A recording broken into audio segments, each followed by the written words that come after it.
The WNBA has a toy problem. Hayes gets blocked by Maya Caldwell. Something flies on the court, actually, from the crowd. The officials will say they will continue play. And you can see the object, the block right there, and the object comes, that green thing bounces, and it goes to the sideline. We're not exactly we're not sure where it came from. Yeah, and no one's picked the object up yet. You guys, oh my gosh, okay. Okay. Now, unless you've been living under a rock, you've probably seen green objects flying onto WNBA courts and making more of an impact than when Caitlin Clark and Angel Reese touched down into the league. Now, I myself, as a WNBA fan, an aficionado, and somebody who actually, goes to the games and stuff like that, this is some of the most disgusting things in the world, and we actually have to talk about it. The first toy shown on the screen was the first toy to hit the scene, and I was actually in the building for this specific game. I'm not gonna lie, nobody knew what it was. It looked like a glitch on the screen if you saw it from that angle watching the monitors in the stadium, and then it bounced off the court so quick, but it was a clutch game. And that was the first time anybody had thrown a toy at the game, and nobody really knew until we as participants of the arena left the game, and those at home knew from the jump that it was a toy. But just a very, very strange incident that we thought was going to be a one-off, but honestly, no one could have saw what is to come over the next couple of days. Now, the first night, it was taken as some sort of spectacle. It was laughed off. It was funny in the moment to some people, taken as a joke. Even WNBA players got into the act. What people didn't talk about too much at the time was that this is an act of harassment. That's exactly what it is. And since then, by my count, a total of 8 toys have been thrown, or at least attempted to be thrown onto the court. There's even been times where it doesn't make it onto the court fully, hitting spectators in the stands and plopping onto the bleachers because somebody has a weak arm. I would expect somebody weak to be doing these acts anyway. There's also been times where fans have been tackled in their attempts to do these things. And I should probably use the term fan very loosely because I don't know a fan of the game that would do this to the game. Which brings us to a potential escalation point. After about the 3rd time of this happening, even WNBA players had to come out and speak on this. Sophie Cunningham tweeted out from her Twitter account, "Hey, stop throwing sex toys." She said, "You're going to hurt one of us." And you may have your opinions and feelings about Sophie Cunningham, but what's to happen next should not be taken lightly and is probably the most disgusting attempt out of all of them. Oh, look out. Something just came onto the floor. Got an object that just flew in as the free throw was being made.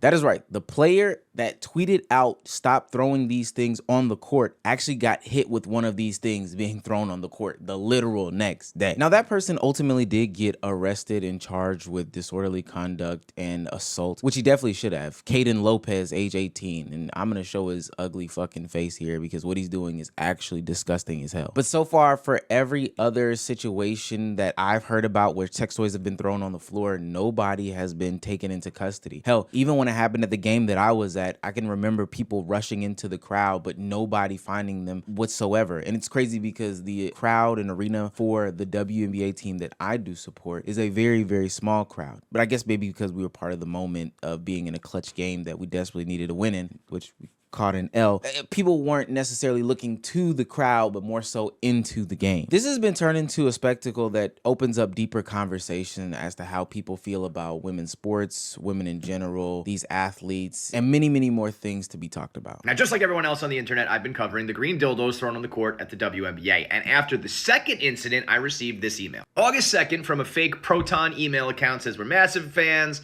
We're the guys behind the WNBA dildo appearances. And trust me, we've got much more in store, and we want to give you the exclusive." Now, over the course of my career, I've gotten a million emails that are fake and they're hoaxes, or they're people trying to go viral or take advantage of a story.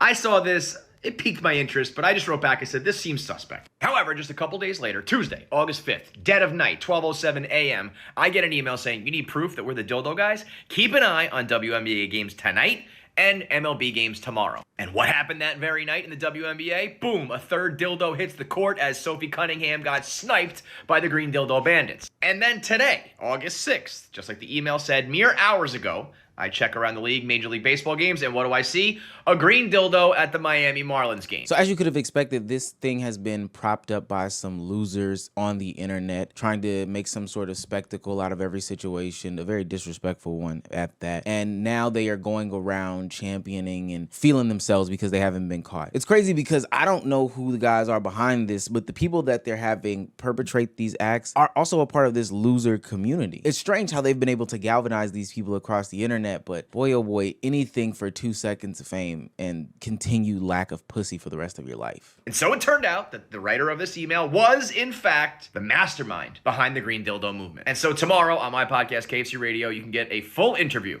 with the main guy behind the green dildo pranks. Although, spoiler alert, after listening to this guy, he's a fucking asshole, and you're gonna hate everything about the green dildo movement. Right? Like, they create narratives around drama, like, oh, these girls don't like each other. This girl's fighting this girl.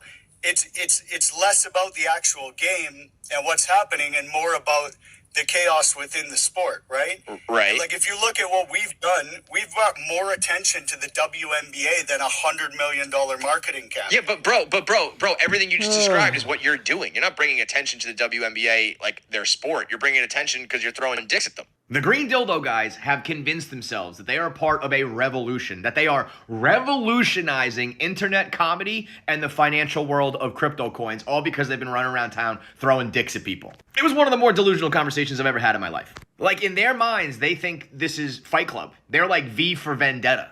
These guys like genuinely believe that they are financially, comedically, and intellectually superior to everyone when they've just been running around throwing dicks at WNBA players. Oh, so this is like a protest, a statement of, peace and really making a stance. Tiananmen Square, the Montgomery bus boycott, Selma. Shut the fuck up, dude. You're a loser. Nothing more, nothing less. And it's crazy if you listen to his actual reasoning behind all this stuff, why they're doing this, and it also being attached to the meme coins and the crypto market, you'll realize that this dude is nothing but a damn loser. Now, at this point, the WNBA had to, or at least try to do something, which they came up with an idea that I thought would be at least decent, I guess. From my perspective, being at those WNBA games, they don't do much pat down. It's like any other security measure. It's just a normal gate where they have a metal detector and then they kind of take your bag around the metal detector or whatever the case may be, potentially pass it through, wave a wand around it, etc., etc. It's clear bag policy like anything else, but they've decided to go no bag policy, seemingly attempting to,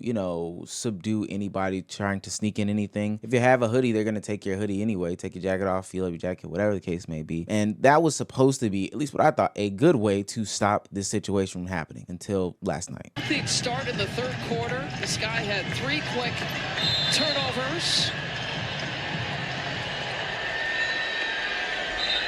Why do the camera people keep panning to it?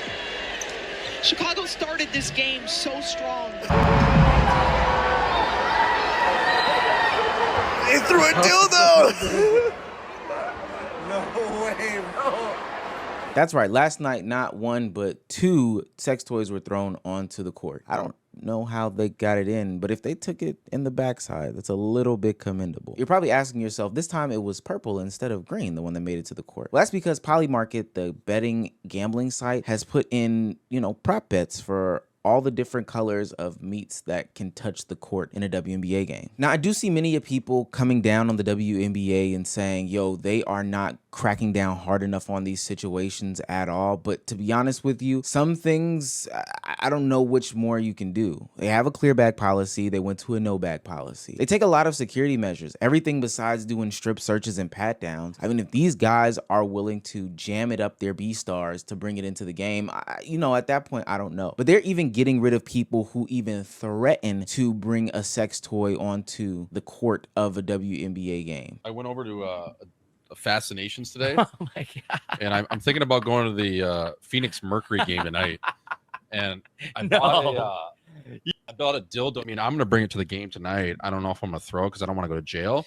But just having a dildo and walking into a WNBA game is pretty sick. I've already been in the arena tonight. I got myself a Dasani. I was going to sit down and watch Sophie Cunningham and her return back to the Footprint Center.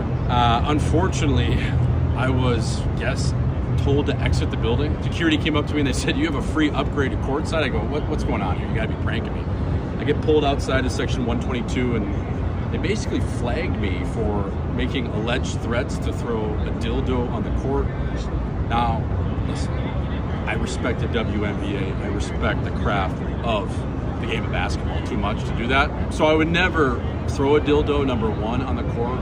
Number two, I would never bring one in, seriously. It's just not how I roll. I mean, I'll make a joke about it. I'll walk into a sex shop at 10 a.m. for the bit. But as far as actually going through with that, I've played at the highest level myself, not in the NBA, but the NHL. Not a big deal.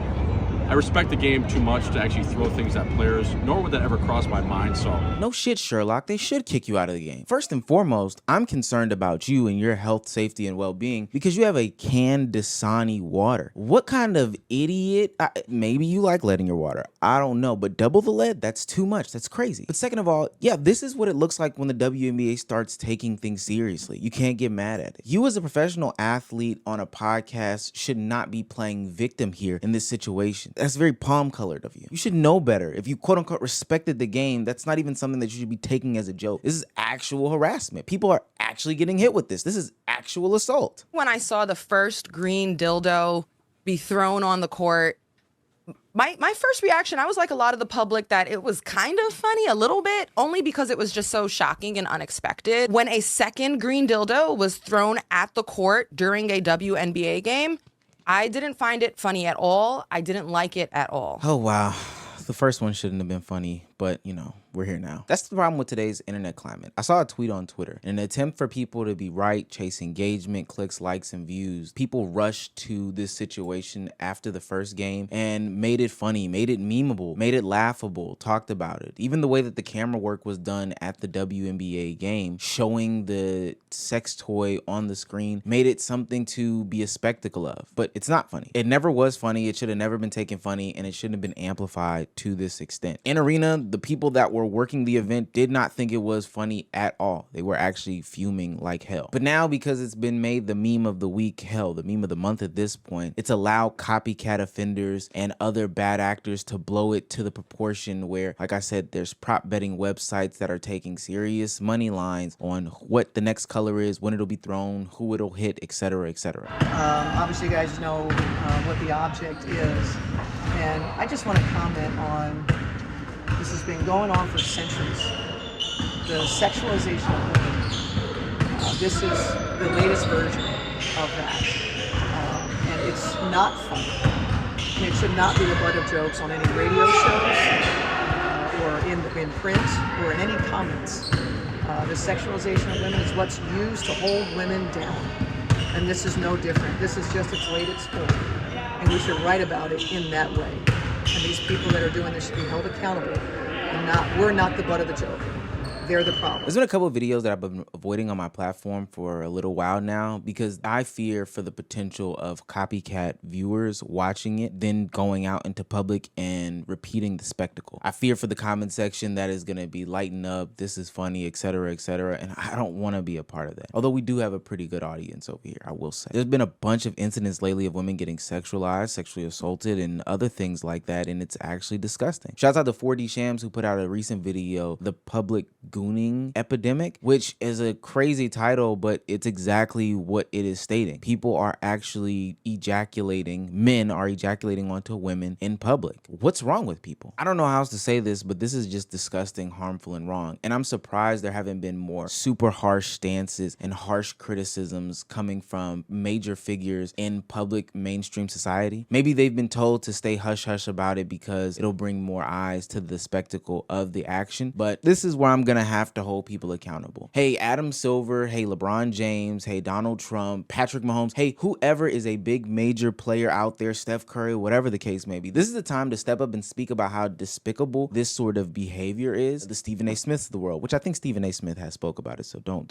hold me to that one. But yeah, this is despicable. This is disgusting. There should be real ramifications behind all of this. There should be public shamings. There should be a spectacle about you being a piece of shit person. Maybe Maybe I'm a little bit passion driven in this sort of conversation, but I just don't like this shit. Period, point blank, full stop. These people should have super harsh punishments, not only from the WNBA, but the NBA, the NFL, the MLB, the NHL, any sort of concerting events. So from what Live Nation, whatever it may be, these people should be banned, and then they should also face severe fines and prison time because this is assault, straight up.